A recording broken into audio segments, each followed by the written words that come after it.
لبے کی صداؤں سے فضائیں مہک رہی ہے، رحمت کی بارشوں میں دلوں کی زمین بھیگ رہی ہے۔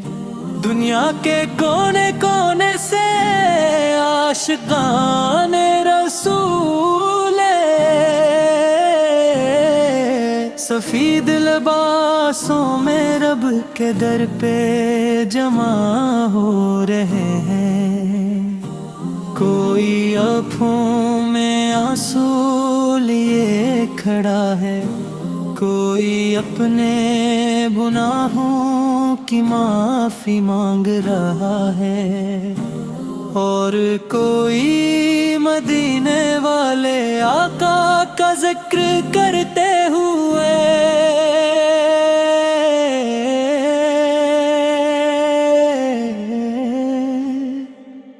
اپنے دل کو سکون دے رہا ہے۔ اے میرے رب، یہ کیسا پیارا منظر ہے، جہاں ہر طرف لبیک اللہم لبیک کی صدائیں۔ کوئی امیر نہیں، کوئی غریب نہیں، سب تیرے سامنے ایک جیسے کھڑے ہیں۔ یہ تیرا کرم ہے، تیری رحمت ہے کہ تو نے اپنے بندوں کو اپنے گھر کی زیارت نصیب فرمائی۔ کعبہ مقدس کو دیکھتے ہی دل کی دھڑکن تیز ہو جاتی ہے، آنکھیں اشک بار ہو جاتی ہیں، اور لب اختیار پکار اٹھتے ہیں۔ یا اللہ تیرا شکر ہے،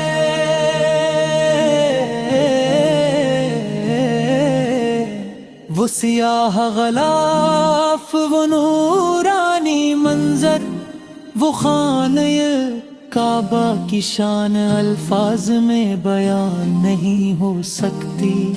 صفا و مروہ کے درمیان جب بند دوڑتا ہے تو حضرت ہاجرہ کی یاد تازہ ہو جاتی ہے۔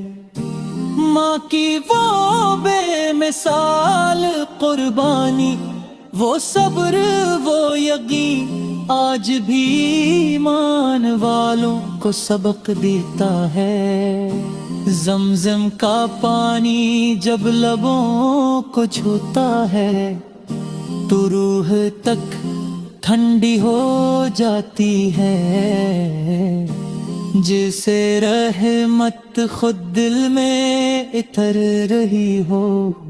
میدان عرفات میں جب لاکھوں حاجی ہاتھ اٹھاتے ہیں تو آسمان بھی جھک جاتا ہے۔ ہر طرف آہوزاری، ہر طرف توبہ کی صدائیں، ہر طرف رحمت ہی رحمت۔ گناہوں کا بوجھ آنسوں میں بہہ جاتا ہے، اور دل نور سے بھر جاتا ہے۔ اے اللہ ہم سب کو بھی وہ دن نصیب فرما جب ہم تیرے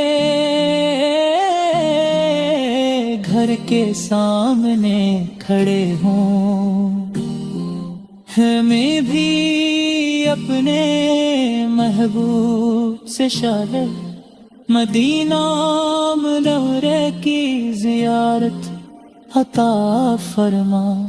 مدینے کی گلیاں یاد آتی ہیں، سبز گنبد کا نور دل کو تڑپاتا ہے، جب روزہ رسول اس کے سامنے،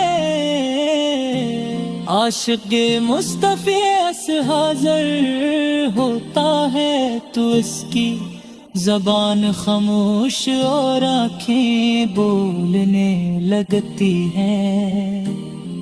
وہ ادب سے سلام پیش کرتا ہے، السلام علیک یا رسول اللہ، اور دل سکون بھر جاتا ہے۔ حج صرف سفر نہیں، یہ روح کی پاکیزگی کا نام ہے، یہ اپنے رب کے قریب ہونے کا راستہ ہے، یہ محبت عاجزی اور بندگی کی پہچان ہے۔ جو ایک بار اس نورانی سفر پر چلا جائے، اس کا دل دنیا سے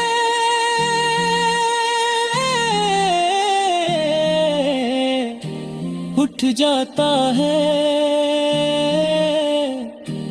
اور وہ صرف اللہ اور اس کے رسول سے کی محبت میں زندگی گزارنا چاہتا ہے۔ یا رب کریم، جو لوگ اس سال حج پر گئے ہیں ان کا حج قبول فرما، جو جانے کی خواہش رکھتے ہیں ان کے راستے آسان فرما، ہم سب کے گناہ